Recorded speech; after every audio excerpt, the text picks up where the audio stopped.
인사 한번 할까요? 사랑합니다. 더 사랑하겠습니다. 우리 한 번 더 인사할까요? 웃으면서 인사합시다. 사랑합니다. 더 사랑하겠습니다. 오늘 점심 맛있게 드셨죠? 저희 구역이 맞아요. 더 맛있게. 그렇죠.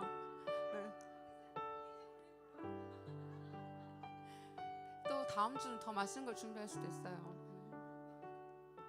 우리 또 이 시간, 또 하나님 정해진 이 시간 가운데 우리의 마음을 주님께 드리면서 하나님이 기뻐하시는 예배가 될 수 있도록 해달라고 우리 함께 기도하며 예배하도록 하겠습니다. 사랑의 하나님 감사합니다. 오늘도 거룩한 주일 가운데 저희를 불러주신 주님 감사합니다. 저 우리의 죄인일 수밖에 없는 저희를 너무나 사랑하시는 정말 주님의 그 마음을 깨닫게 하여 주신 주님 감사합니다. 매일 말씀을 기다리며 저 말씀을 더 가까이 하며 사랑할 수 있는 저희들이 될 수 있도록 인도하여 주시며 정말 우리의 예배가 형식적인 예배가 아닌 정말 주님께서 기뻐 받으실 만한 예배로 주님 앞에 찬양 드릴 수 있는 귀한 시간이 되어줄 수 있도록 인도하여 주시옵소서. 우리의 힘듦과 아픔과 또 어려움 다 주님 앞에 내려놓게 하시며 온전히 주님 한 분만을 높이며 찬양하는 예배 시간이 될 수 있도록 인도하여 주시옵소서. 예수님의 이름으로 기도드립니다. 아멘.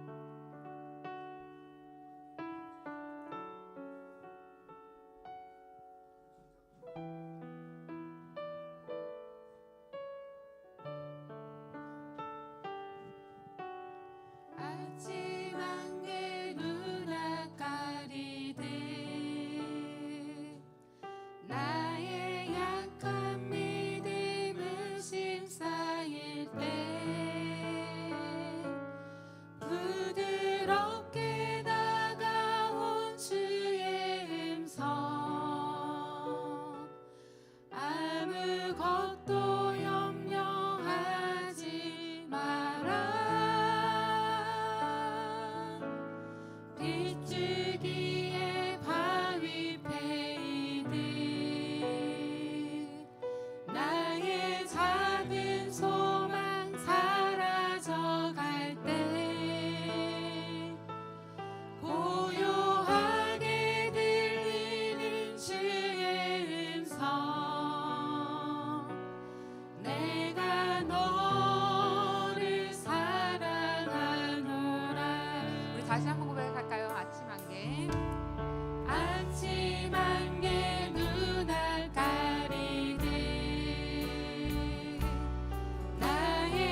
내가 요동치 아니하리.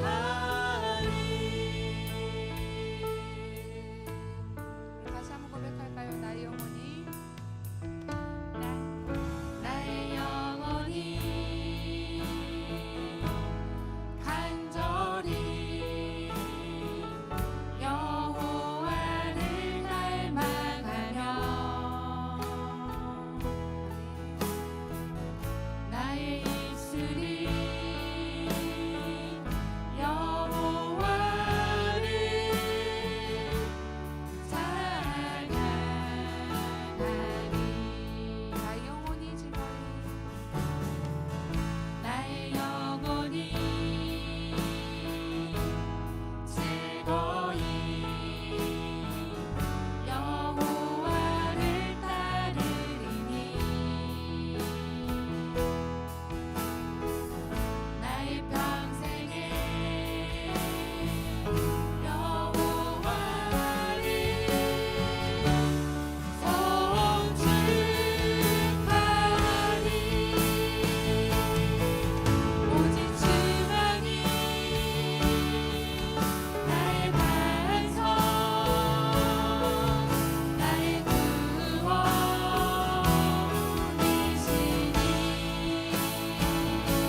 사랑의 주님 감사합니다. 복되고 귀한 주님의 날 주님의 전에 나와 예배하게 하시며 주님 앞에 찬양과 경배를 드리게 하심에 감사합니다.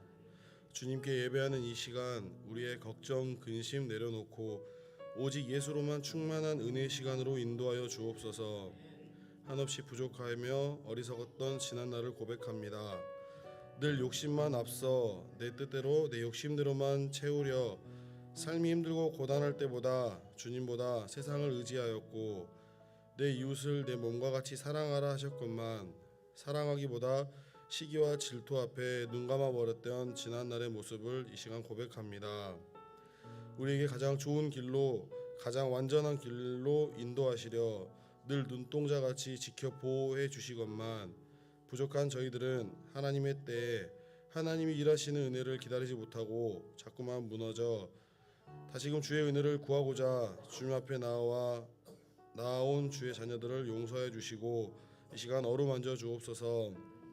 예배를 통해 각자 구하고자 하는 은혜를 부어 주시사 내 생각보다 하나님의 뜻이 앞서게 하시며 말씀 앞에 겸손하게 하시며 회개와 결단이 서는 예배가 되게 하여 주옵소서.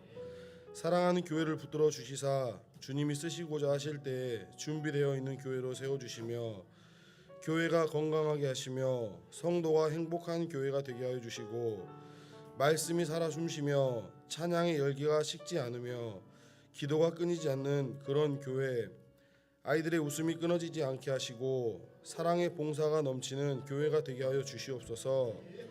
귀한 담임 목사님 허락하셨사오니 주님의 비전을 함께 세워가는 교회가 되게 하시고 앞으로 전진하며 나아가는 교회가 되기를 소망합니다. 사랑하는 담임 목사님 영육간의 강건함 더하여 주시고 늘 붙들어 주시사 가정과 교회와 사역 가운데 늘 넘치는 은혜를 허락하여 주옵소서. 선포되어지는 말씀 가운데 은혜가 넘치게 하시며 아멘으로 화답하게 하시고 한 영혼도 그냥 왔다 그냥 돌아가는 영혼 없도록 은혜의 은혜를 더하여 주시옵소서. 사랑합니다. 살아계신 예수 그리스도 이름으로 기도합니다. 아멘.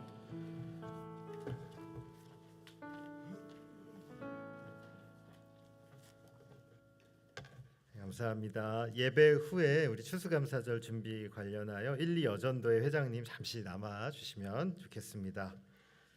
오늘 같이 보실 하나님 말씀은 고린도 후서 12장 7절부터 10절까지 말씀입니다.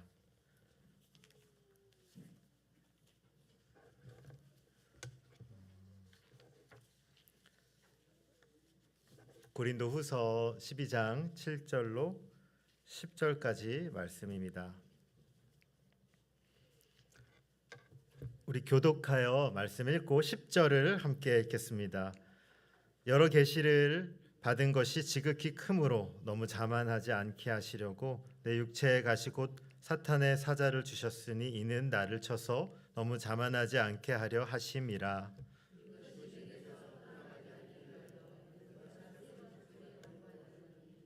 나에게 이르시기를 내 은혜가 내게 족하도다. 이는 내 능력이 약한 데서 온전하여 짐이라 하신지라. 그러므로 도리어 크게 기뻐함으로 나의 여러 약한 것들에 대하여 자랑하리니 이는 그리스도의 능력이 내게 머물게 하려 함이라. 그러므로 내가 그리스도를 위하여 약한 것들과 능욕과 궁핍과 박해와 공고를 기뻐하노니 이는 내가 약한 그때의 강함이라. 아멘. 식사 맛있게 하셨어요? 붕어빵 맛있네요. 네. 왜 이렇게 솜씨가 좋으세요? 네.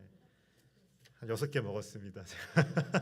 어제도 만들어 주셔가지고 슈크림도 먹고 너무 잘 만드셔서 좀 당황했습니다. 네. 올해 먹었던 붕어빵 중에서 처음 먹은 붕어빵이긴 한데 제일 맛있었습니다. 네.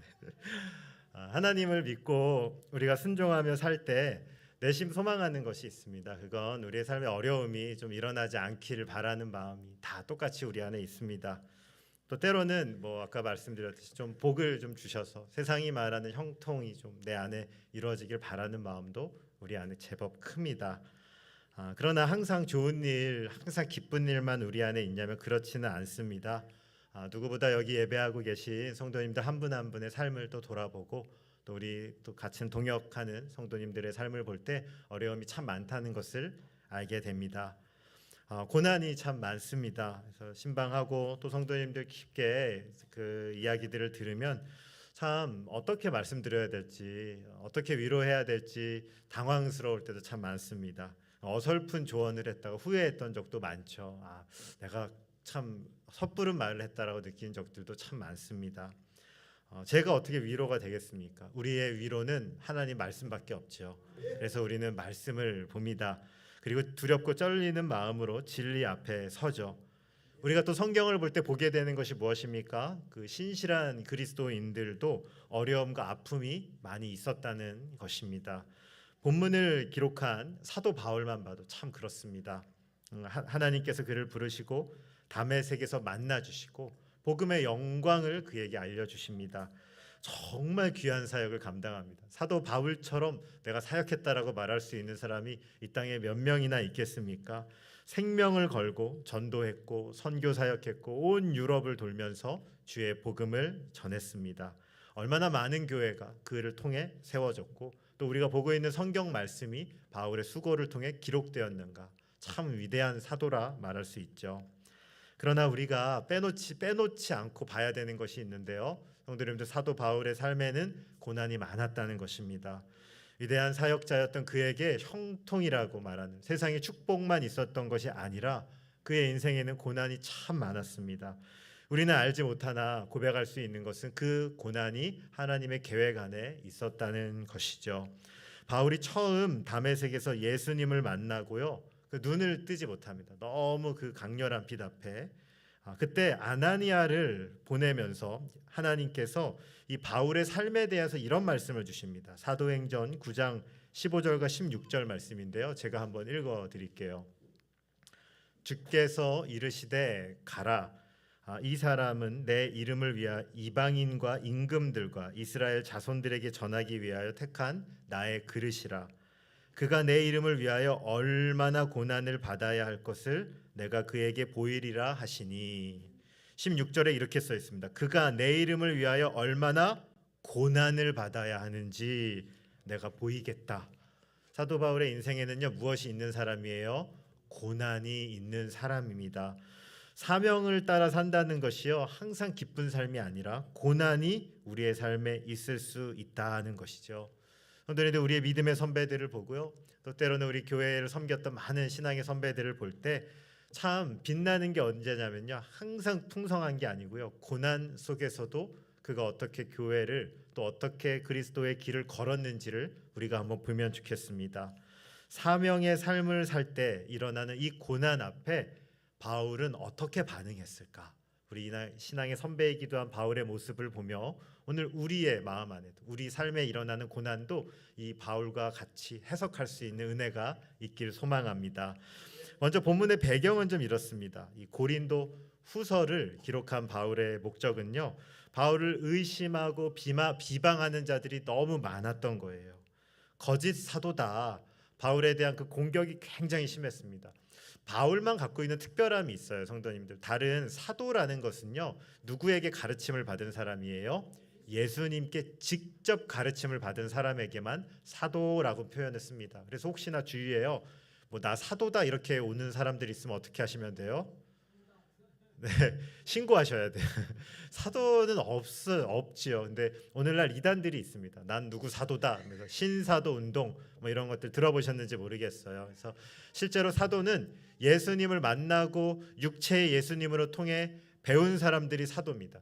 그 사도들에게 배운 사람을 속사도라 그러는 거죠. 이제 교회의 역사는 그런 것이죠. 근데요, 유일하게 사도 중에 그 예수님의 공생애 중에 만나지 않은 사도가 있습니다. 누구예요? 바울이죠. 바울만 유일하게 부활하신 예수님 다메섹에서 만납니다. 그리고 그 예수님을 통해 가르침을 받죠. 그래서요, 바울이 사역할 때마다 시비가 붙는 거예요. 왜요? 저 사람은 예수님으로부터 안 배웠잖아. 공생애 동안 예수님 안 만났는데 쟤 무슨 사도야. 바울이 사역할 때마다 사도권을 놓고, 바울이 은혜가 있으니까요, 사람들이 자꾸만 수군대는 거예요. 바울이 실력이 없고 능력이 없으면 그런 말이 없을 텐데, 바울이 가는 곳에 교회가 세워지고 하나님의 은혜를 받고 회심의 역사가 일어나니까 비방하는 사람들이 자꾸만 바울을 비방하는 것입니다. 그래서 이 고린도 후서를 보면요, 바울이 사도권에 대해서 이야기를 쭉 하다가 11장 중반부 후반부에는요, 이 바울이 자신의 고생한 이야기를 해요. 맞아가면서 사역했고 죽을 위기를 처하면서 사역했고 그러면서 교회 이야기를 쭉 합니다. 그런데 갑자기 그 자신의 고난에 대한 이야기하던 바울이 어떤 이야기를 꺼내냐면 자신의 연약함을 이야기합니다. 특히 그 중에서도 자신의 몸의 아픔에 대한 이야기를 오늘 꺼내는 것이 오늘 본문의 이 전개입니다. 우리 7절 말씀 한번 같이 읽어볼까요? 함께 읽겠습니다. 시작.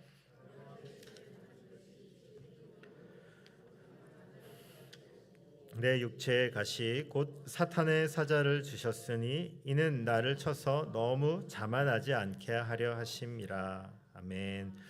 오늘 한번 같이 따라해 볼까요? 첫째로 고난은 우리를 겸손히 만듭니다.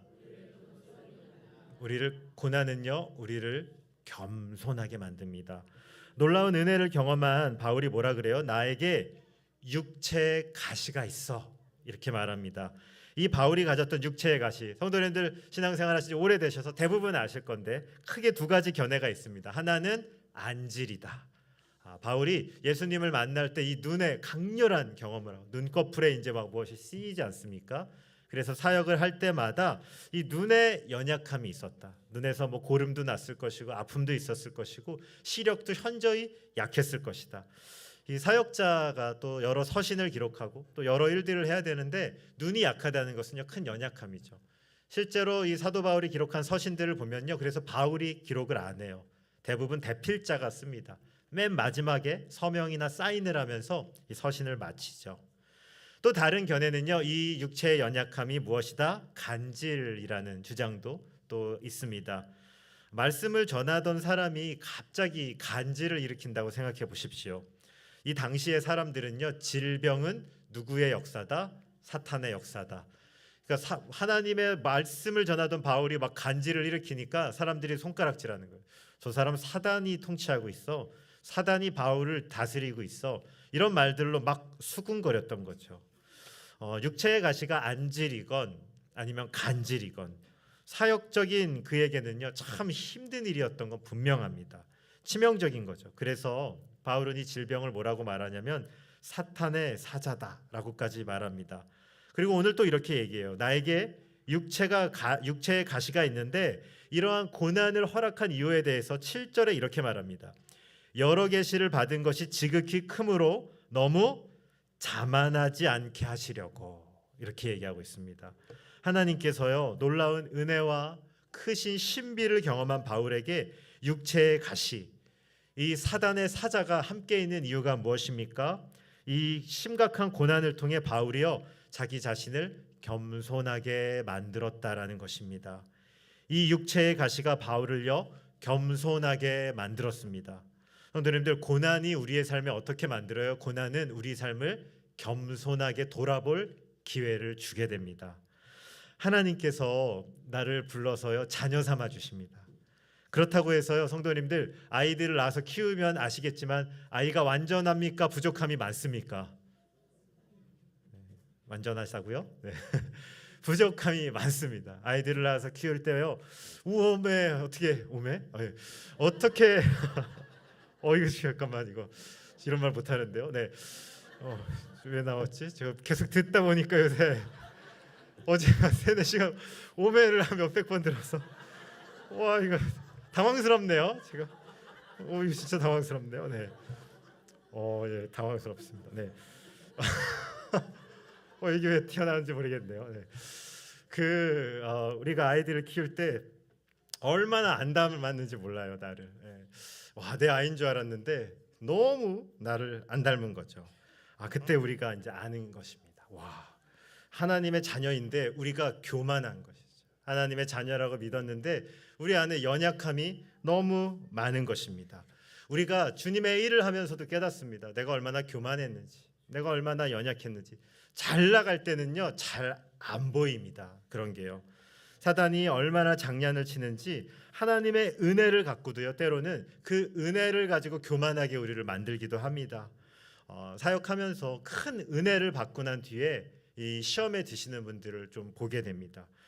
오히려 마음이 단단하게 굳어지는 분들도 보게 됩니다. 내가 능력 있고 내가 괜찮으니까 하나님이 뭔가 해주셨지라고 믿기 시작합니다. 성도님들, 우리가 여기 예배할 수 있다면요, 우리가 하나님께서 직분 주시고 주님의 일 할 수 있게 여기 세워주셨다면요, 내가 잘나서가 아닙니다. 누구의 은혜입니까? 하나님의 은혜죠. 죄인인 우리는요, 근데 그걸 자꾸 잊어버린다는 것입니다. 수많은 이적과 신비를 경험한 바울에게 하나님께서 이 육체의 가시를 준 가장 중요한 이유가 무엇이냐? 너 교만하지 않기 위해서 우리의 삶의 고난도, 우리의 삶의 어려움도 바울의 삶 가운데 하나님이 주셨다는 것이죠. 하나님 앞에 때로는 우리가 어떤 사명을 통해 뭔가 좋은 일을 하고 싶어요.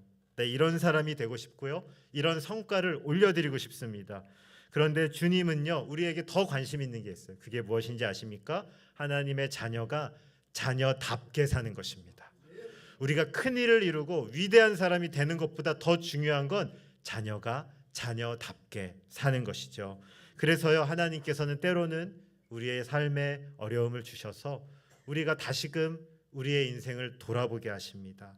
주 안에 사랑하는 성도님들, 우리의 삶에 일어나는 고난들을 보시고 때로는 마음이 무너지고 분노할 때도 있고 하나님 이러셔야 됐어요라는 마음이 들 때도 있습니다. 그러나 오늘 바울에게 고난을 주신 그 이유, 고난이 우리의 삶을 겸손하게 만든다는 것을 기억하고 우리의 인생에 혹시라도 하나님보다 더 높아져 있었던 마음들이 있다면 주님 앞에 다시 한번 엎드릴 수 있는 우리가 되시기를 소원합니다.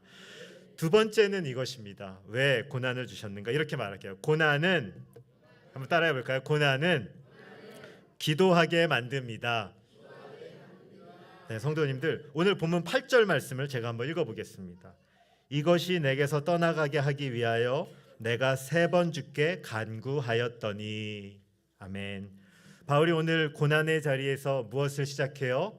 기도하기 시작합니다. 3번 간구했다. 오늘 고난을 통해 자신의 교만과 또 연약함을 알게 된 바울은요, 거기서 멈추지 않고요, 어디로 나가요? 기도의 자리로 나갑니다. 성도님들, 이게 중요합니다. 내가 겸손하고 내가 이 정말로 하나님을 붙잡게 된 이 마음은 어디로 연합돼야 돼요? 어디로 결과가 나가야 돼요? 기도로 나가야 됩니다. 성도님들, 예배로, 기도로 하나님을 붙잡기 위해 나가는 거죠. 겸손의 핵심은 무엇인가? 근데 겸손하면 어떤 생각이 드세요? 겸손하면 이렇게 인사하고 반갑습니다, 이렇게 낮아지고 이렇게 모시는 거, 이런 거는 겸손 아니에요. 이거는 모습일 뿐이죠.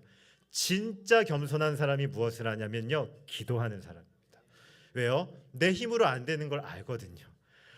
사람 간의 관계 풀어보려고 해도 안 풀리죠. 너무너무 두려울 때 많죠. 우리 질병의 문제, 연약함의 문제, 인생의 문제, 자녀의 문제, 안 되는 걸 아는 분들이 뭐 하기 시작해요? 기도하기 시작합니다. 바울은요, 이제 이 고난을 가지고 기도의 자리로 오게 됩니다. 8절을 보시면요, 바울이 이 기도를요 몇 번 했다고요? 3번 했다라고 기록되어 있어요. 왜 3번 했을까? 바울이요 평상시에 기도를 게을리 했을까요? 저는 안 그랬을 것 같아요. 정말 열심히 기도하는 사람이었죠. 그런데 바울이 3번이라고 말하는 건요, 저는요 정말 목숨 걸고 기도했던 것 같아요. 이 3번. 여기 계신 분들 계시죠? 예전에 이렇게 기도원 같은 데 가시면 이제 나무 뽑고 온다, 뭐 이렇게 말씀하셨던 저희 선배님들 계셨는데 나무 붙잡고 기도하셨나요? 네. 뭐 3번이라고 말할 때는요, 정말 나무 이렇게 흔든 거죠. 정말 목숨 걸고 바울이 기도한 겁니다.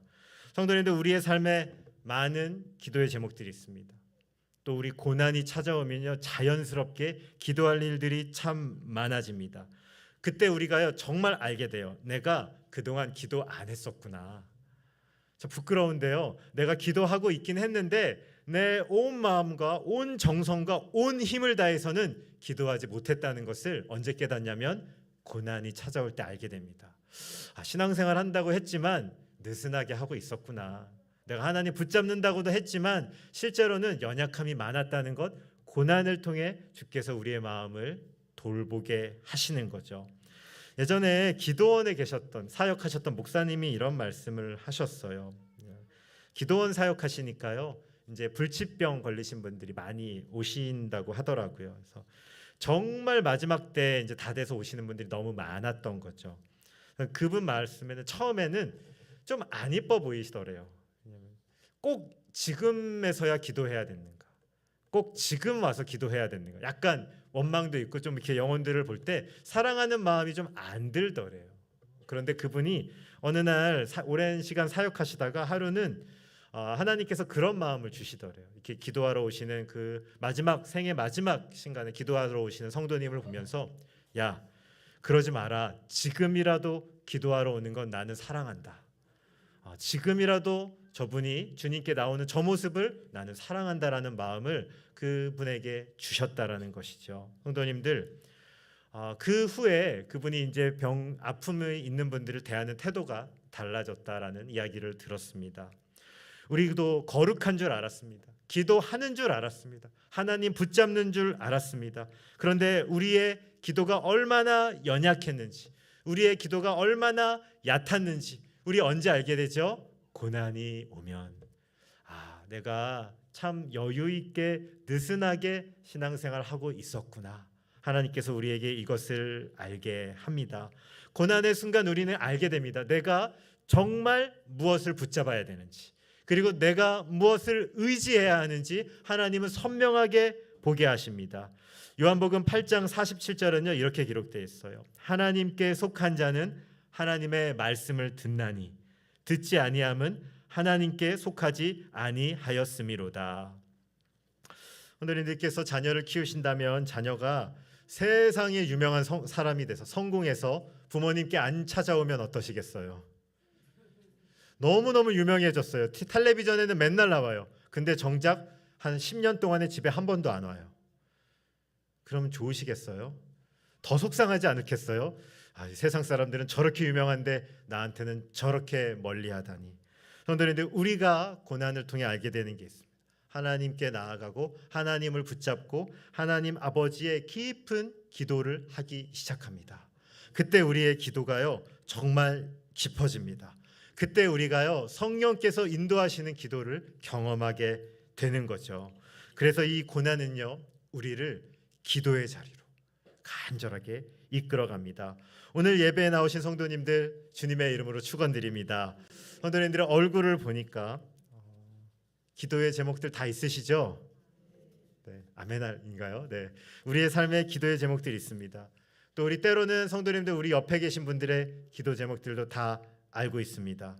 그 기도 제목들 가벼운 것이 없어요. 사실 참 무겁고 어려운 것들입니다. 그러나 우리가 고난 앞에 정말로 기도의 자리에 나갈 수 있는 우리 모두가 되시길 주님의 이름으로 소원합니다. 본문 9절과 10절 말씀을 제가 9절을 읽고요 10절을 우리 한번 같이 읽을까요? 나에게 이르시기를 내 은혜가 내게 족하도다. 이는 내 능력이 약한 데서 온전하여 짐이라 하신지라. 그러므로 도리어 크게 기뻐함으로 나의 여러 약한 것들에 대하여 자랑하리니 이는 그리스도의 능력이 내게 머물게 하려 함이라. 읽겠습니다. 시작. 그러므로 내가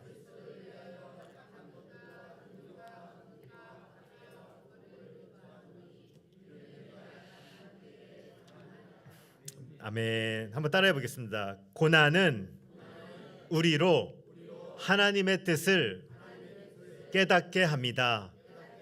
성도님들, 이게 제가 정말 말씀드리고 싶은 이유입니다. 고난은요 우리의 삶에 하나님의 뜻을 깨닫게 하는 일이 일어납니다. 우리는요 단순하게 생각하기 쉽습니다. 가난한 것보다는 부유한 것이 좋고, 못 배운 것보다는 많이 배운 것이 좋고, 싸움보다는 평안이 좋고, 작은 것보다는 큰 것이 좋다. 그런데 우리가 살아가고 있는 이 많은 기준이요 하나님의 말씀의 기준이기보다는 세상의 기준으로 같이 판단하고 평가할 때가 참 많다는 거죠. 하지만 우리가 신뢰해야 할 하나님이 계신데요, 그 하나님께서는요 그 자녀를 향한 완전한 길을 알고 계십니다. 그리고 그 자녀를 향한 완전한 길로 우리를 인도하십니다. 우리가 인정해야 될 것이 무엇이냐면 우리의 인생에 나타나는 고난과 어려움을 통해 하나님께서는 우리 안에 주님의 일을 행하실 때가 있다는 것입니다. 육체의 가시, 사단의 사자, 이 간질, 안질로 인해 고난받고 있는 바울을 향한 주님의 뜻이 무엇입니까? 바울은 이렇게 기도하죠. 주님, 이 고난을 좀 가져가 주세요.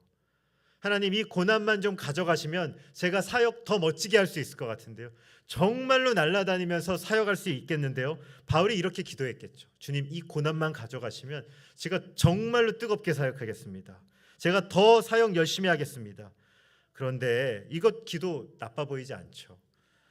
하나님께서 만져주시면 내 사역 열심히 하겠다는 거. 우리의 다 기도가 이런 것입니다. 그런데 바울이 3번 기도했다. 그때 응답이 일어납니다. 굉장히 뜻밖의 응답을 받는데 우리 한번 따라해 볼까요? 내 은혜가 내게 족하다. 이게 하나님의 기도 응답입니다. 성도님들, 만약에 바울처럼 질병을 놓고 간절하게 목숨 걸고 기도했는데 하나님의 음성이 들려요. 내 은혜가 내게 족하다. 그러면 아멘이시겠어요? 좀 서운하시겠어요? 네, 이거 우리마다 좀 생각이 다를 것 같아요. 그 질병을 위해서 그렇게 기도했는데 하나님의 응답이 바울아, 내 은혜가 내게 좋게. 이게 하나님의 응답입니다. 너무 예상하지 않은 응답이죠, 사실. 이 응답이요, 바울로서는 굉장히 자존심 상하는 거예요. 치유의 능력을 경험해야 되는 바울입니다. 죽은 유두고를 살렸던 게 바울이에요, 성도님들. 가는 데마다 이적을 일으켰어요. 아니, 하나님의 능력이시라면 요 안질, 아니 이 간질 정도 극복하게 하는 거 뭐가 그렇게 어렵겠어요, 주의 능력이라면요. 근데 주님께서 안 고쳐주신다. 주님께서 안 고쳐주신다는 거예요. 우리가 바울이라면요, 아까 뭐 아멘이라고도 하셨지만 때로는 서운할 수 있어요, 사실. 좀 고쳐주시면 주님 일 더 열심히 할 수 있을 것 같은데 왜 하나님 그렇게 안 해주실까? 주님이 이렇게 말씀하십니다. 바울아, 나의 뜻은 너와 다르다.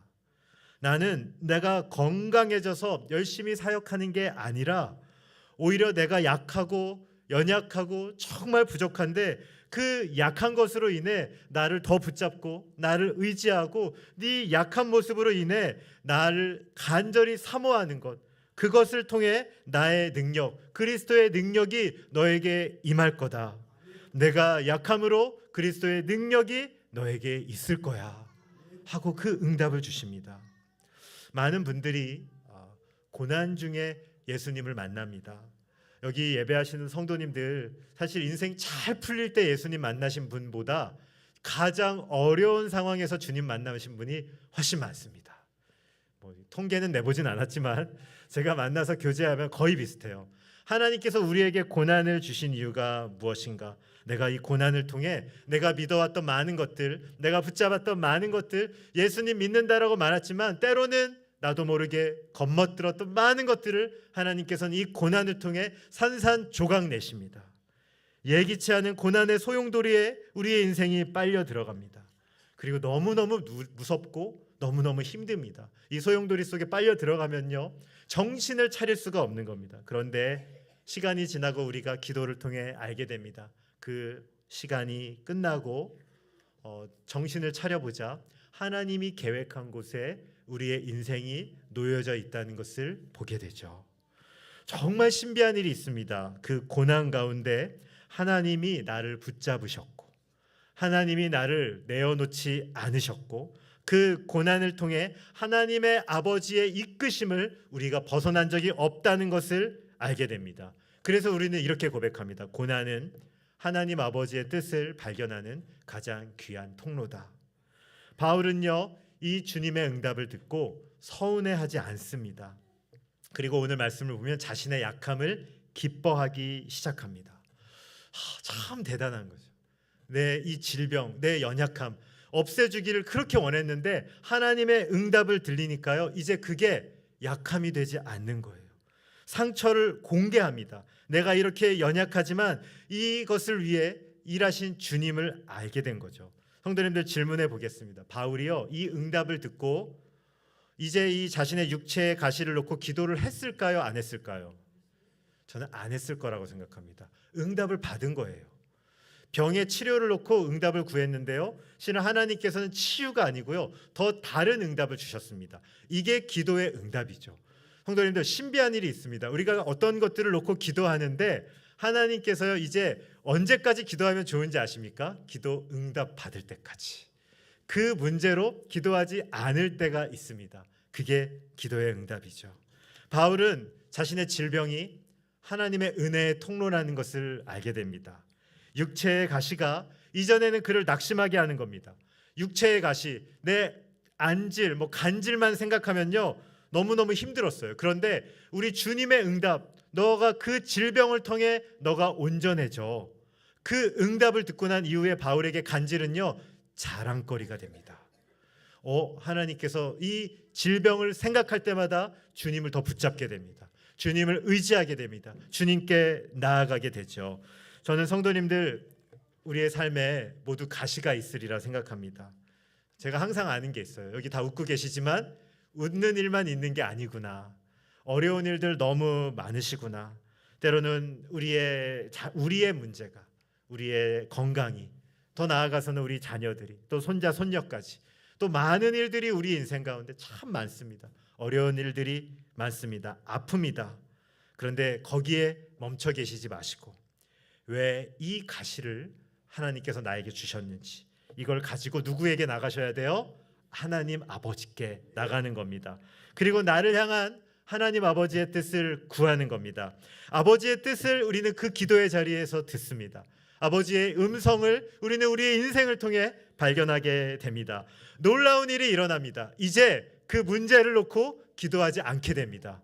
성도님들, 개인적으로는요, 기도 수첩을 한번 만들어 주시면 참 좋습니다. 그냥 기도하지 마시고요, 작은 수첩이라도 놓고 기도 제목들을 한번 적어 보십시오.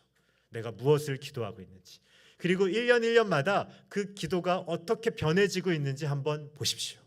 하나님께서요, 신비하게 기도를 바꾸실 때가 있습니다. 기도의 제목을 바꾸십니다. 기도의 내용을 바꾸십니다. 하나님의 인도하심을 보게 되는 것이죠. 그러므로 주 안에 사랑하는 우리 성만의 모든 성도님들, 고난은 우리의 삶을 향한 하나님 아버지의 뜻을 발견케 되는 귀한 은혜의 자리입니다. 세상의 지혜가 아닙니다. 하나님 아버지께서 이 고난을 통해 주님의 일을 우리가 알게 하십니다. 그러므로 이 고난을 통해 우리 아버지의 뜻을, 인내를 통해, 또 기도를 통해 발견하는 우리가 되셨으면 좋겠습니다. 이제 말씀을 정리합니다. 누구도 고난을 원하진 않지만 고난은 분명히 우리의 삶에 옵니다. 그리고 이 고난은 우리의 삶에 분명한 이유가 있습니다. 오늘 바울을 통해 우리가 잠시 살폈습니다. 고난은 우리를 어떻게 만든다고요? 겸손하게 만든다. 높아져 있던 내 마음이 고난을 통해 겸손하게 낮아지죠. 하지만 거기에서만 멈추시면 안 됩니다. 겸손한 마음으로 고난은 우리를 어떻게 만들어요?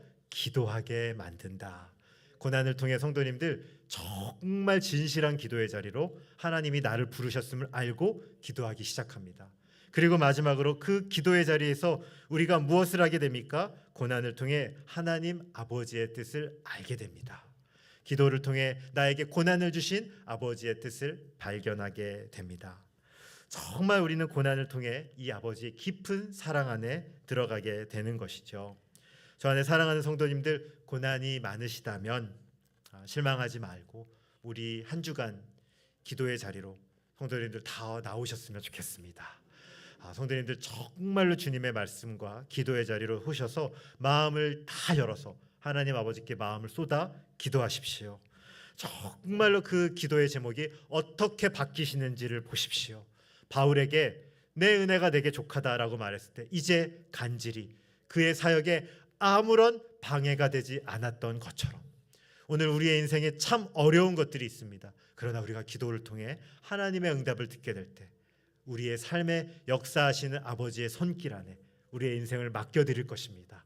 그리고 그 아버지의 손길에 맡겨드린 선택, 가장 탁월한 것임을 알게 될 것입니다. 이번 한 주 고난을 깊게 묵상하시며 주님께 나아가시는 모두가 되시길 주님의 이름으로 축원드립니다. 기도하겠습니다. 하나님 아버지, 감사합니다. 주님, 참 위대한 사도였던 바울에게도 어려움과 아픔이 있었음을 우리는 봅니다. 그러나 그것을 통해 주님은 겸손하게 하시고 기도하게 하시고 아버지의 뜻을 발견케 하셨습니다. 하나님 아버지, 오늘 내 인생에도 얼마나 많은 고난이 있는지 모릅니다.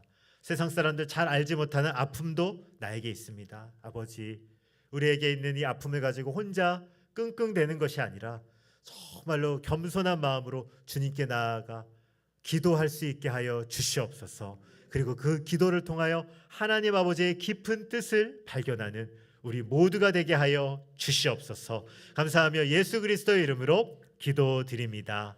아멘. 축도하겠습니다. 우리 주 예수 그리스도의 은혜와 하나님의 사랑과 성령님의 역사하심이 고난이 우리의 인생에 있지만 그러나 더 이상 좌절하지 않고 겸손히 기도하며 하나님 아버지의 뜻을 듣기 원하는 이곳에 예수님의 생명값으로 하나님 자녀로 이미 부름받은 모든 주의 권속들에게 지금으로부터 영원까지 함께 있을지어다. 아멘.